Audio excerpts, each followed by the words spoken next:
Welcome everyone to Reading and Teaching Banned Books.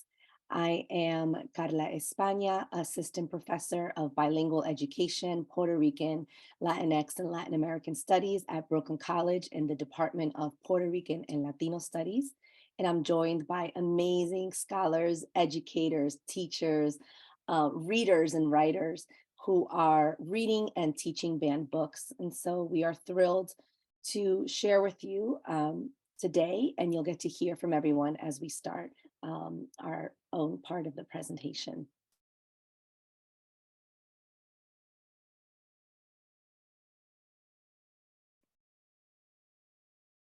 So first, I wanted to put everything into context because before we go into the books, just of the latest the latest update that we received from the American Library Association.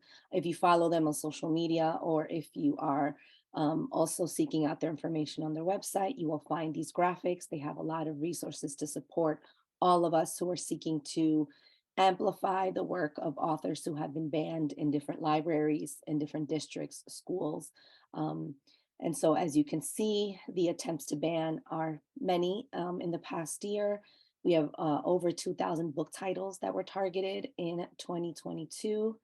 And if you just look at these graphs of the rise in the numbers of titles and unique titles that were challenged this year, for in 2021, we also have the data that you'll also find on the American Library Association website.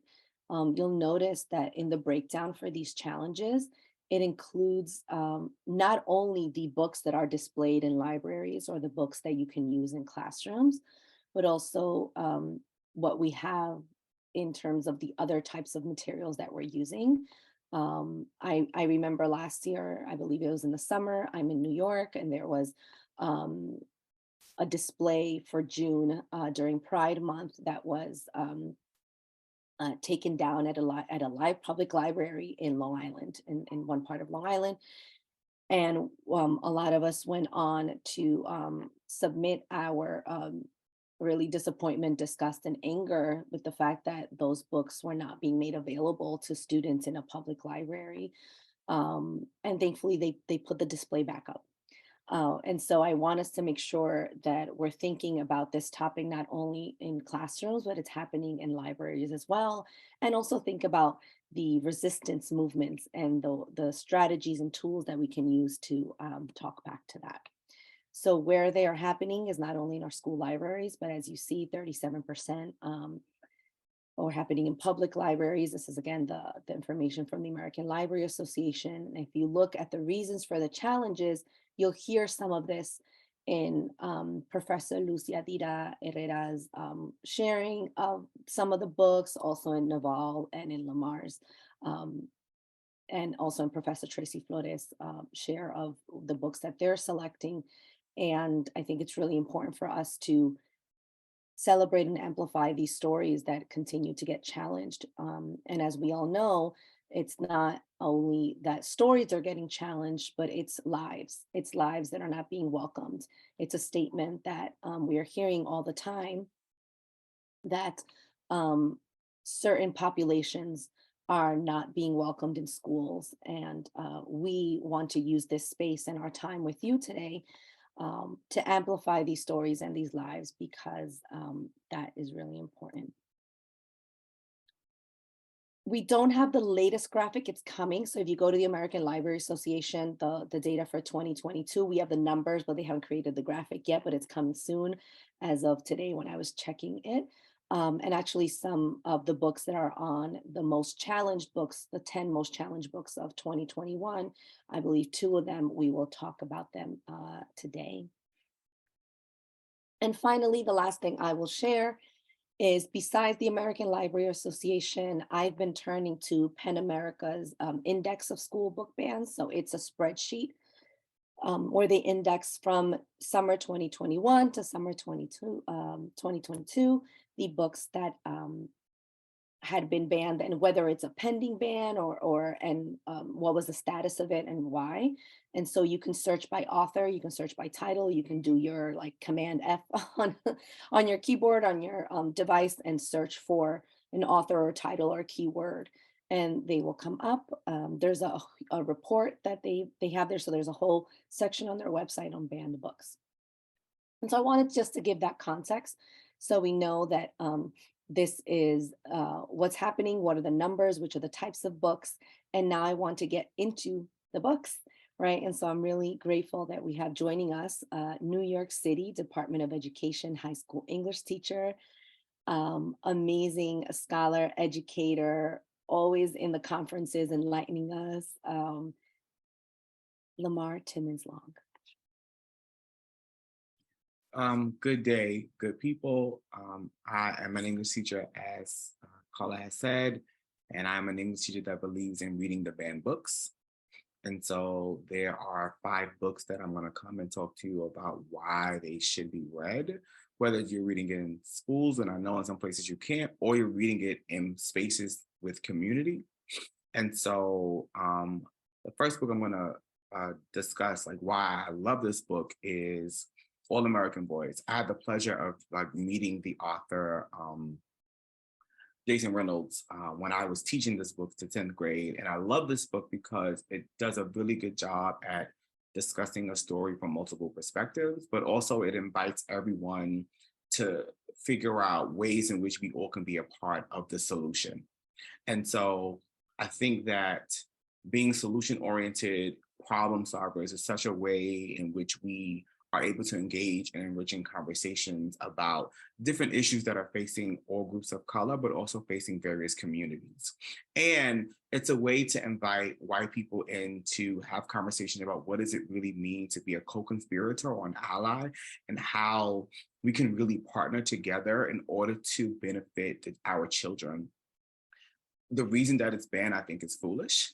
And I think that it is going to discuss the topic of police brutality, but it also discuss things like friendship, and it discuss commonalities. It allows you to think about community in a way that we don't often see in literature. And this is one of the reasons why I think that this book should be read across the board in schools. It should be in libraries, but most importantly, it should just be in conversations amongst young people, because it is a great book filled with great literature.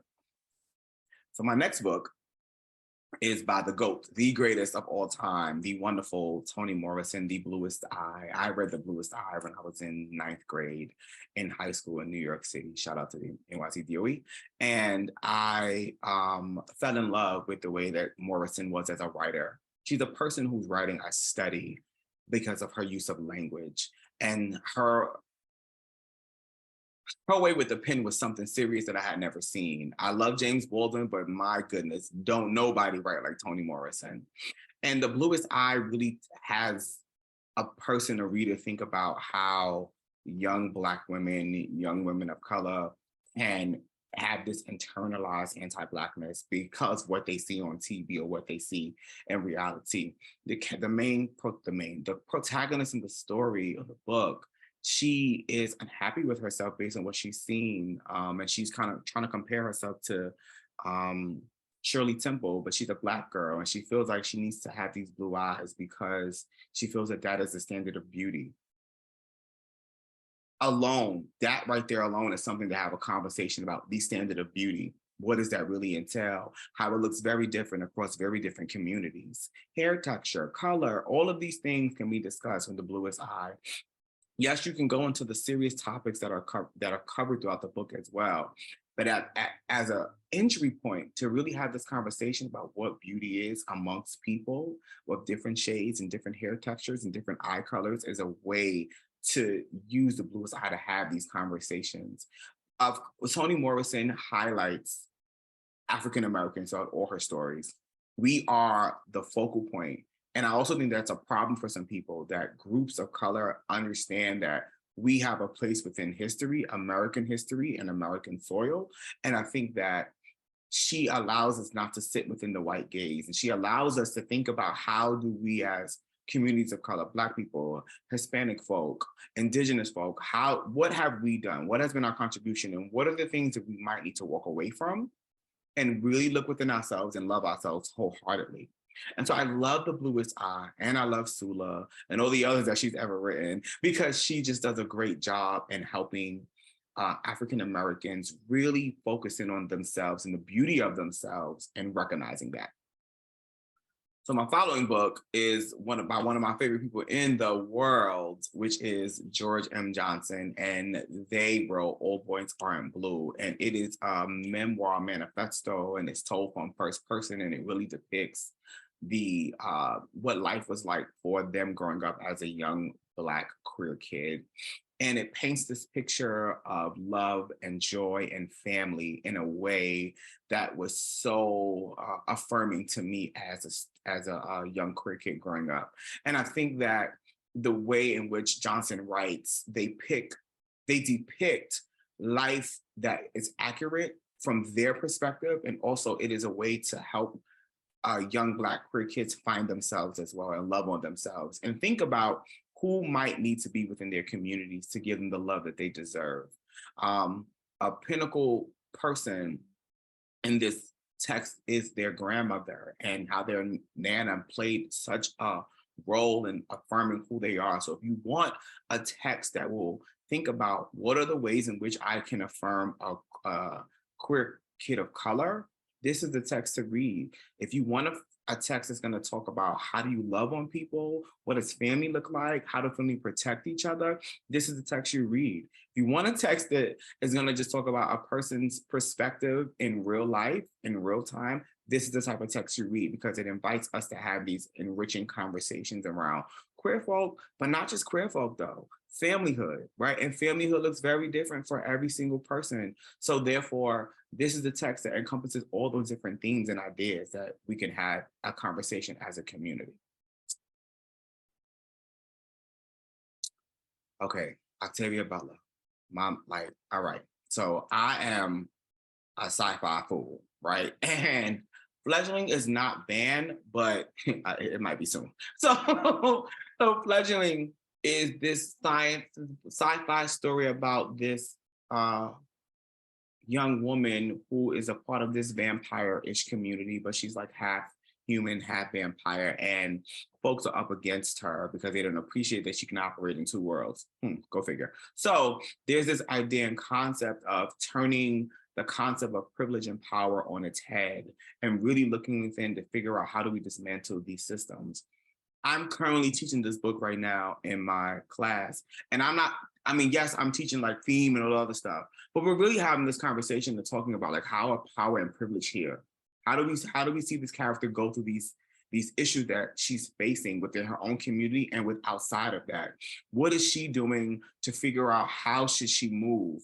Who's her support systems? These are the questions that we're asking each other while we're reading. My students are super engaged and engulfed in it, because if you put something that's enriching in front of children, they're going to read it. They're going to love it. I have a book club that I'm in, and friends, I nominated fledgling, and oh my goodness, we're diving so deep in it because it gives us the space to discuss these various issues or concepts of feelings that we're having as people of color navigating this society. My last book, but not least, Homegoing. Homegoing is such a phenomenally written novel because it discussed the life of two sisters that one is living a great life and one is held captive. And we get to see the effects of enslavement for African and African-American communities. And people don't want to have this honest conversation like, slavery is not the fabric. It's not within the fabric of America. They don't want to have that conversation like it didn't happen. However, it's a part of our history. It's the truth. And this book helps have that conversation, but in a different way, because we don't have to literally sit here and say it was so negative and bad. We know that. But since we do know that, what are we doing to make changes so that people of color, African Americans, can have a better experience within our land? And I think about Homegoing often because I love how the writer wrote it. I'm very big on talking about like the craft and the structure of text, even with folks that are not teachers, because we can look at the language that she uses in order to discuss the various issues and discuss the plot. It's just such a good book to read. So I discussed like 5 books, and I hope I did a good job in explaining like why I love them and why they're necessary. But at the end of it all, I want you to think about like, read the banned books. The banned books are banned for a reason. They're going to discuss real deal issues that are happening, that are going to happen, that has happened. It's going to amplify anyone that's marginalized. And those are the stories that I think are captivating. Those are the stories that bridge conversation. And those are the stories that keep our stories alive. Ooh, thank you so much, maestro, profe. That's so inspiring. You talked about books addressing concepts of beauty, issues of power and privilege, community relations, support systems. And I love that line. People don't want to have these conversations, but it's part of our history. Teach the truth, teach the history, also teach that this is still going on. And there are amazing authors that are amplifying these experiences. Thank you so much for teaching these books in your class. What an impact for your students. Thank you. Continuamos con la profe Luz Yadira Herrera. Hello, and hi, everybody. Thank you so much for joining our session.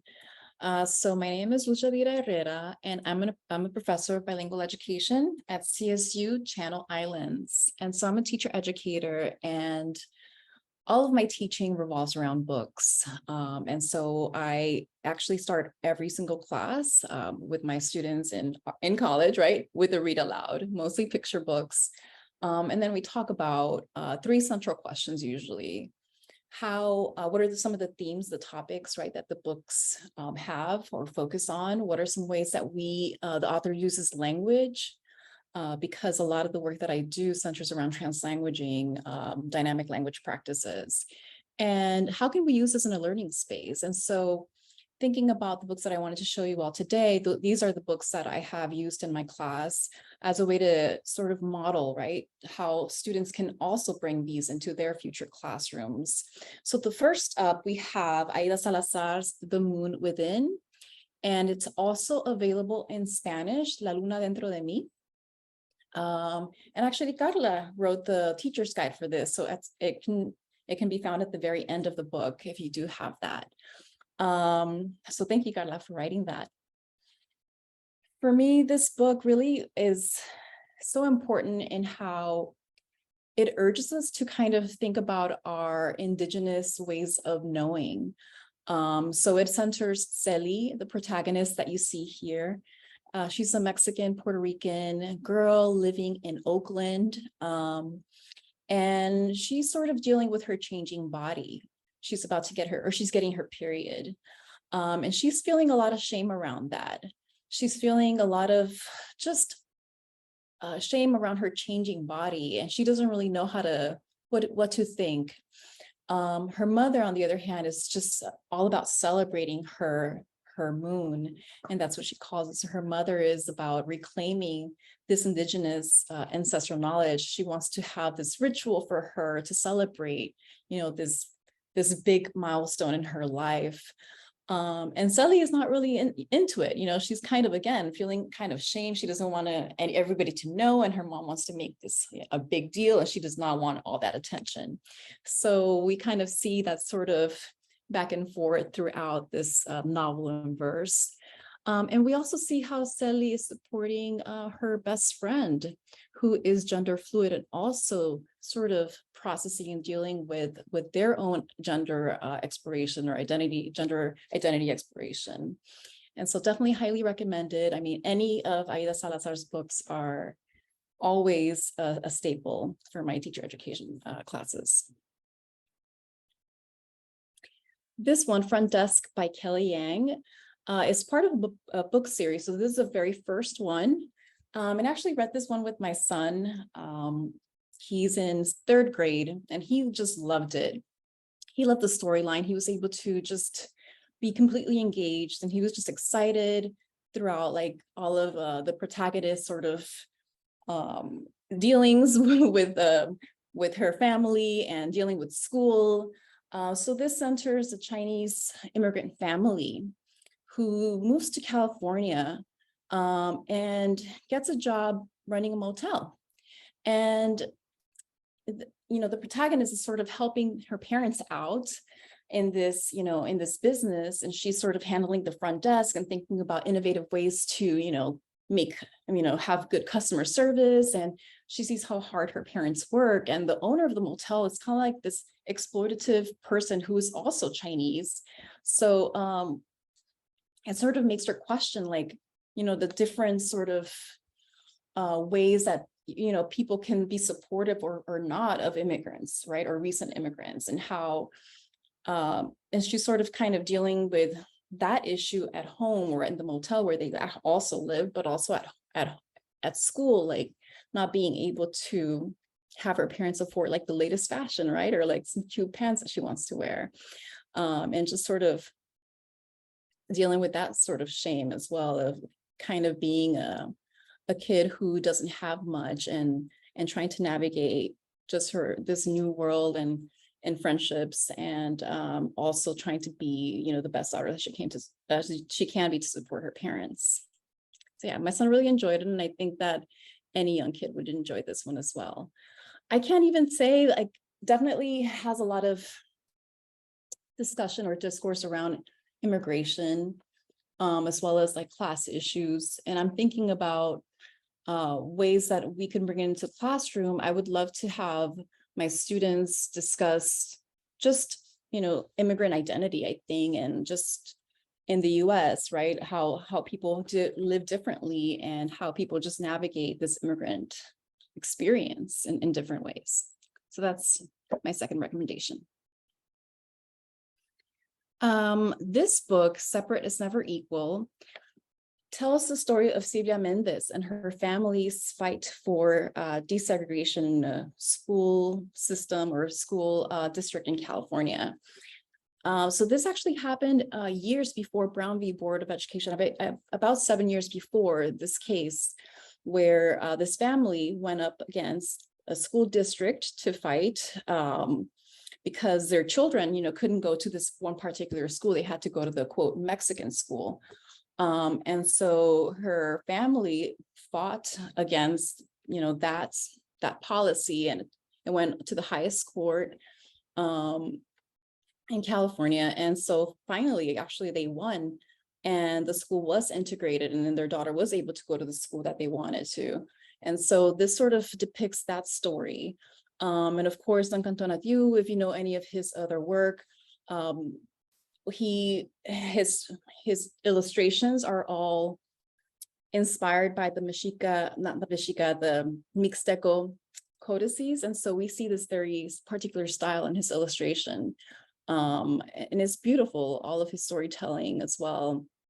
So I highly recommend, integrate it into your classroom to talk about inequality, justice, and just sort of what it looks like for a family to take up this fight and how that fight was able to benefit so many children, right? And again, it's like an important reminder that the school desegregation fight, has a long historical roots, right? But it also continues, I think, right, in many different ways. Next is this anthology edited by Wade Hudson and Cheryl Willis Hudson. It's called We Rise, We Resist, We Raise Our Voices. And it's a collection of essays. It's a collection with poems as well, art, letters, and all of these amazing authors. I know you can't really see them, but they're all around this sort of sun rays, right? But we have Jacqueline Woodson's work in there. We can see Jason Reynolds, Kwame Alexander, Ellen O, Rita Williams Garcia, so many more. And one of my favorite poems, actually, Carla and I use it in our poetry workshops all the time, is by Pat Cummings, and it's called We've Got You. And it's all of these stories and all of these poems and essays are all for children, specifically honoring them and reminding them that, it centers sort of their activist voice, or I think it nurtures their activist voice and supports their sort of coming to activism for justice and for equity. And so highly recommend this anthology. And finally, by Alexandra Villasante, The Grief Keeper. This is a speculative science fiction novel that just blew my mind. I love science fiction, like you, LaMar.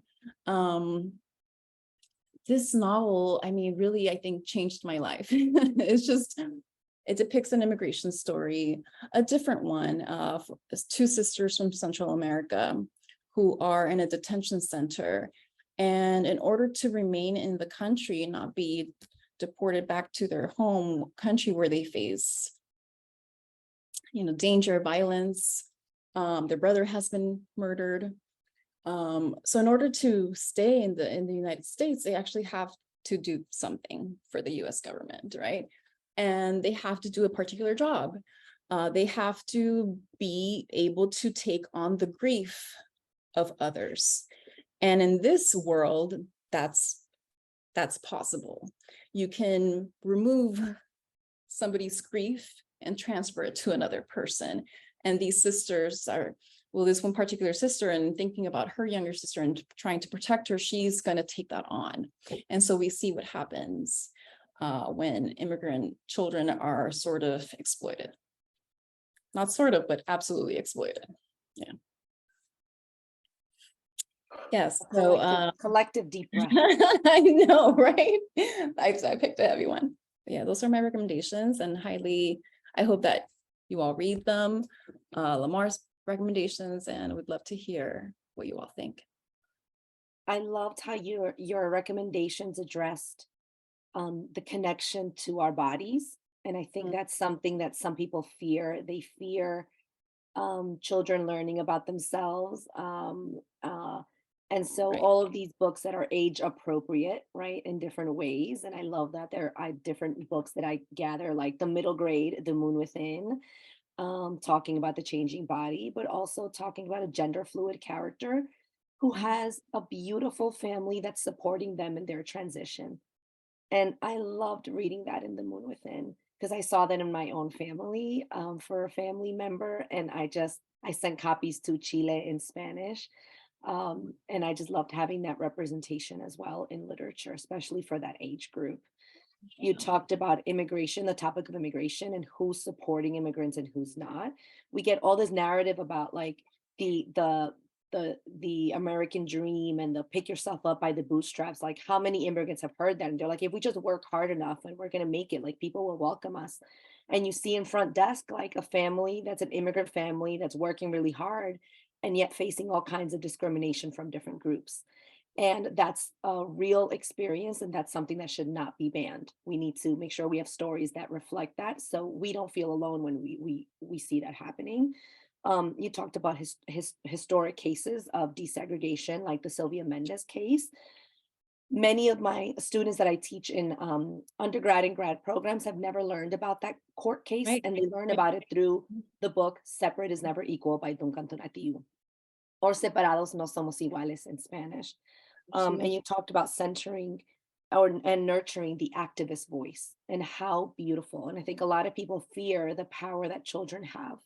And I love that these books in age appropriate ways are teaching us how we can nurture that critical consciousness. So children at different ages start learning about the power that is in community and solidarity.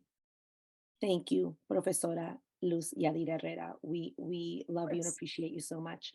And we will continue now.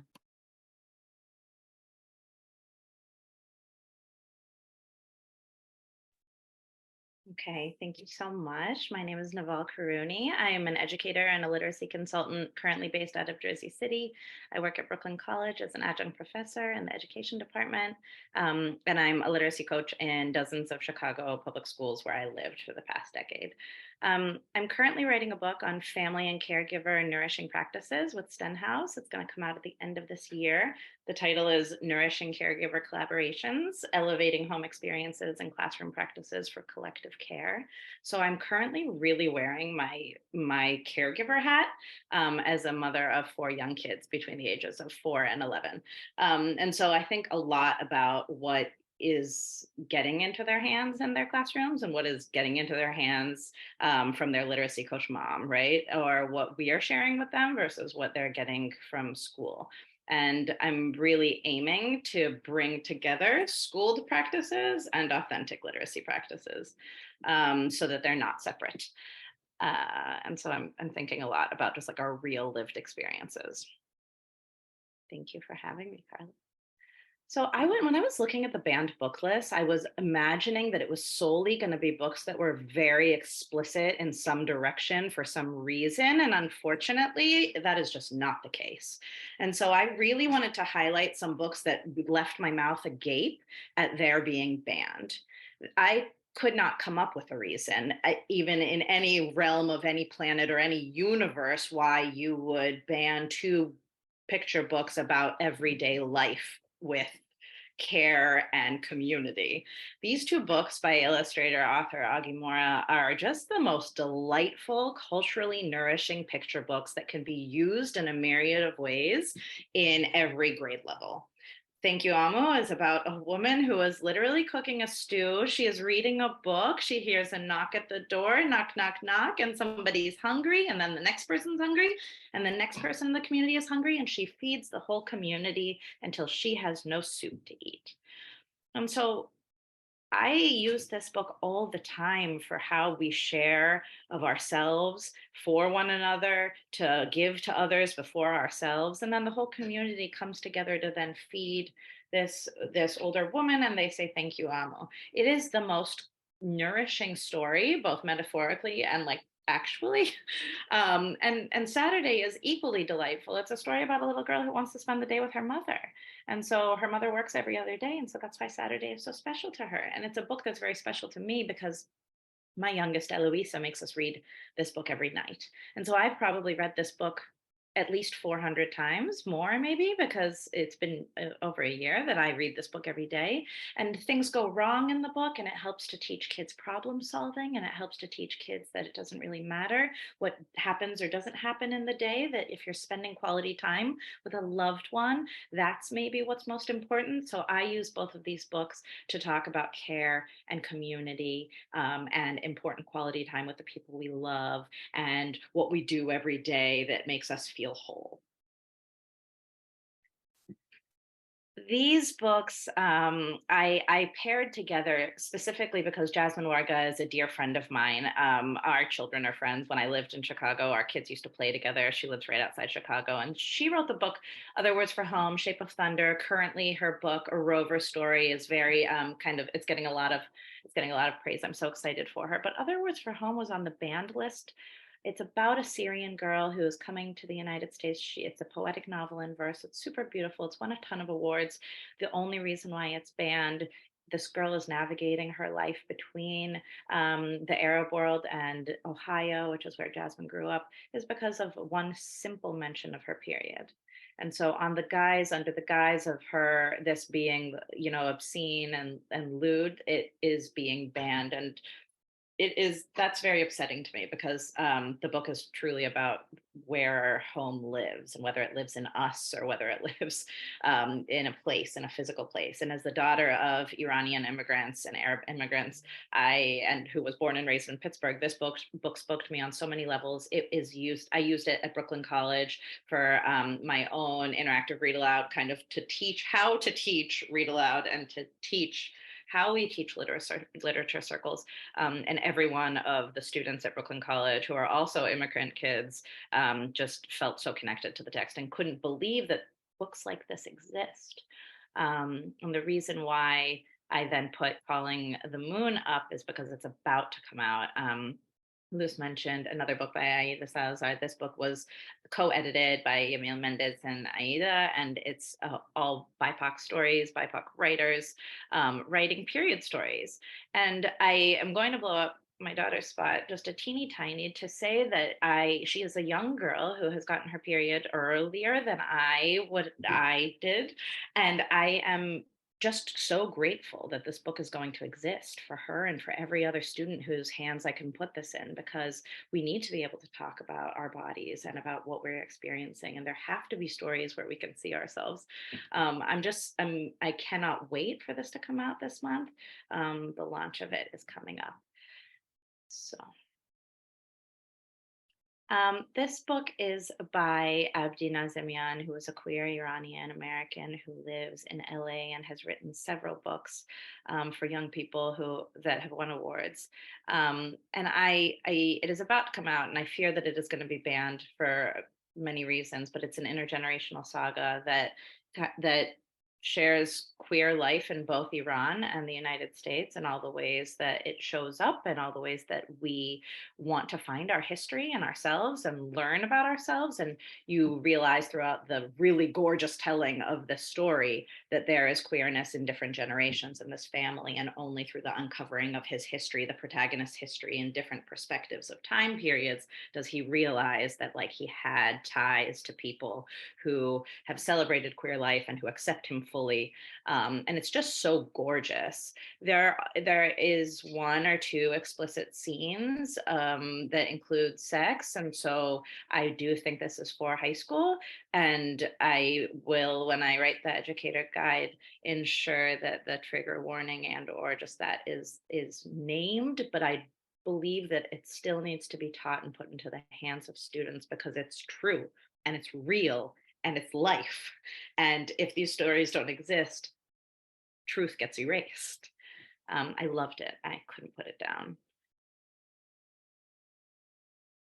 This was a reason why I put these, is just for shock, and also just because my daughter loves them. My students love these. Yasmin by Sadia Faruqi, the whole entire series is just delightful, about a little girl experiencing life in all kinds of locations. Each little slim story is either told about a garden, or about being a soccer player, or about being a student or a teacher. It's really, they're gorgeous little early readers that my kids learned to read on, and that all of my first and second graders in my model classrooms and in my residencies love, love, love. Same with Jasmine Taguchi. Debbie Machinko Florence is an amazing, just fun author. And Jasmine is Japanese, and so she, again, lives everyday life as a Japanese American girl.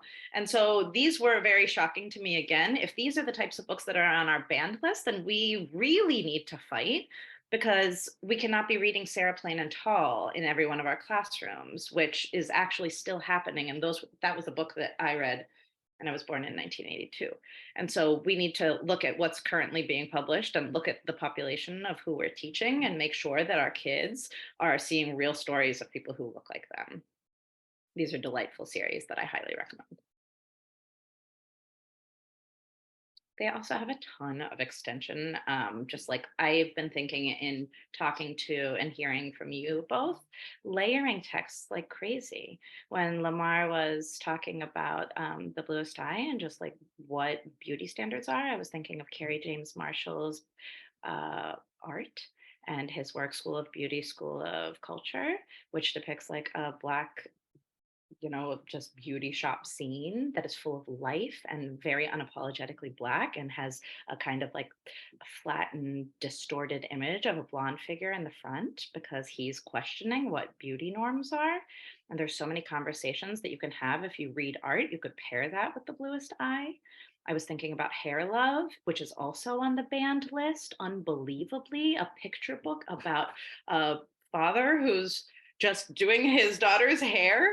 How this is banned is just truly, I'm going to say all the words, like sickening and beyond me. And so I would love to just make sure that books that are also just straight up everyday life have to be taught. They have to be taught. Thank you so much. I just wanted to give you the quick summary. Oh, LaMar, no, you were going to react. Go, LaMar, go. No, because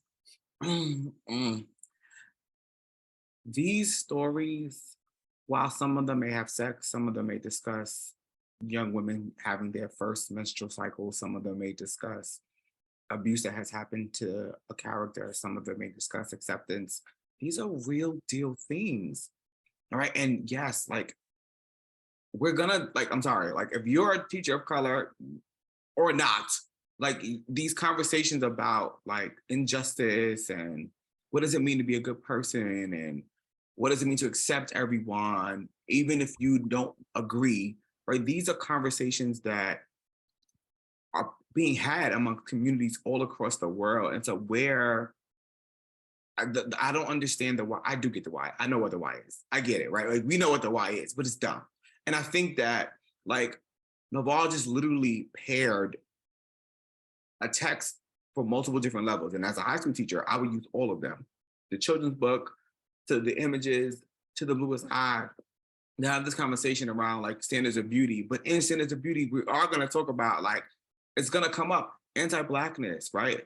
Internalized racism. These things are going to happen because we're going to then begin to really dive in deep. And if you don't want kids or people to go in deep, then what do you want them to do? Be factory workers? There's nothing wrong with that. But I still want you to be a critical thinker, even if you are working on a line. Because if something goes wrong with one of the factories and you don't have a manual, what do? You have to then critically think to figure out how am I going to get this thing to work. So it's just this conversation around like banned books and censorship. It really is very hard to process and digest, right?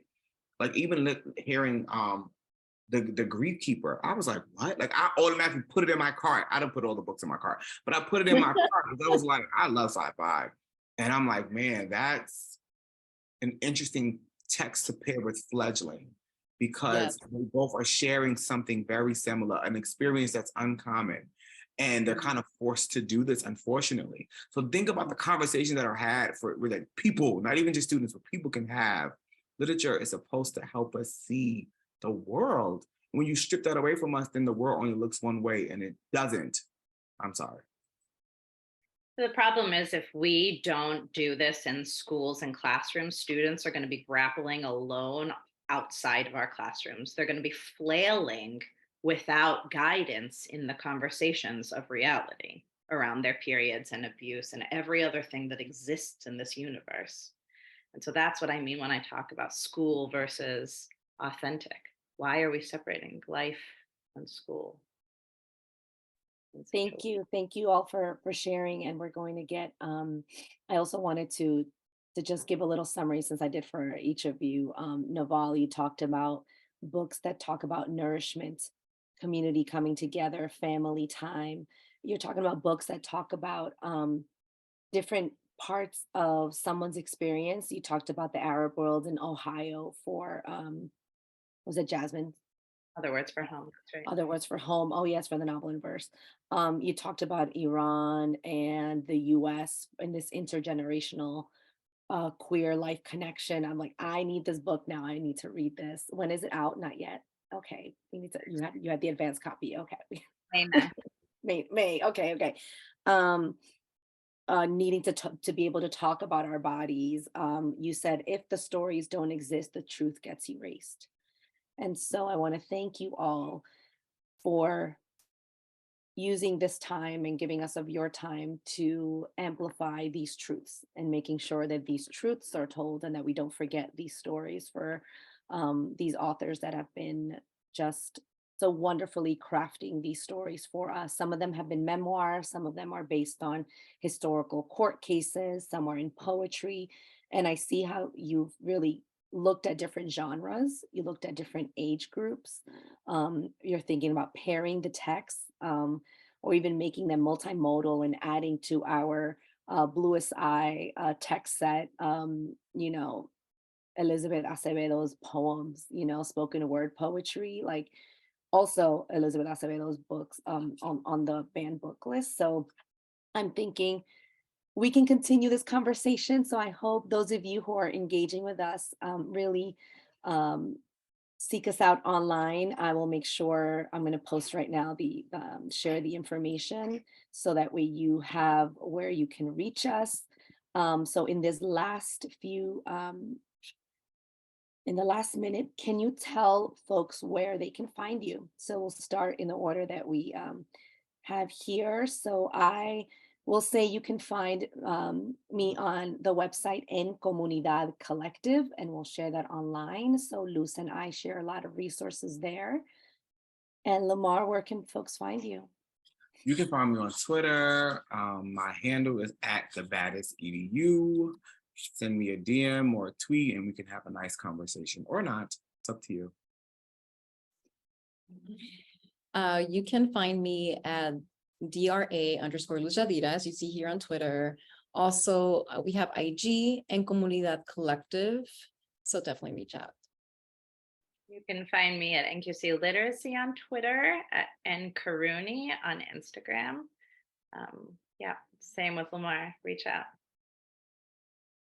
And for Dr. Tracey Flores, you can find her at Tracey Habla on social media. You can also follow the wonderful work that she does with the middle grade young women that are writing. And that's called Somos Escritoras. And we'll share all of that with you on social media. So thank you so much for joining us.